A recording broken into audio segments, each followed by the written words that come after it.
Katie, Charisse, that is right. And you'll remember there were so many unanswered questions that morning. How many people are hurt and how badly were things we were trying to figure out? Well, tonight I spoke with the leader of that heroic team that cared for those victims at the hospital behind me in those early morning hours. When Dr. Allison Smith arrived at University Medical Center January 1st, 2025, the trauma team had already begun triaging patients. It was mostly blunt trauma, so most of it was from people getting hit by the truck or trying to escape and getting injured.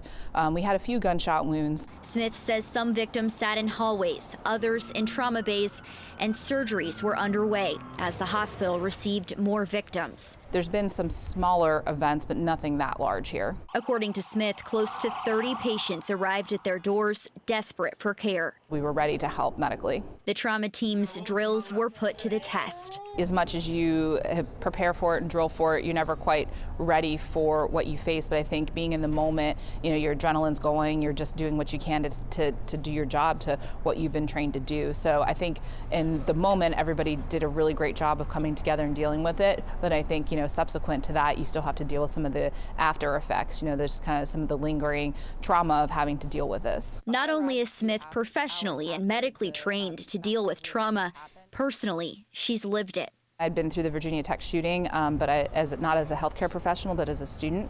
It did give me some skills and empathy to be able to relate to what the patients and their families were going through, because I had been through it personally. Smith says since the Bourbon Street attack, the hospital has added protocols to improve communication with victims' families during mass casualty events. We became the center for families and friends, including multiple international families and embassies looking for different nationals that were in New Orleans at the time, and so that was something we had not dealt with before. And I think that did teach us the process that now, if and when there are future events, we can serve as the hub for families and friends to come here. It would take about a month for the last victim to leave the hospital.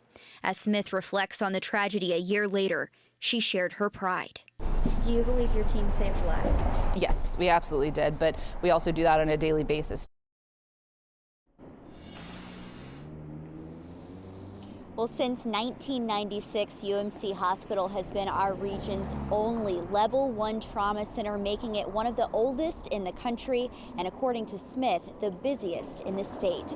Reporting live from UMC Hospital, Lily Cummings, WWL, Louisiana. All right, Lily, thank you so much.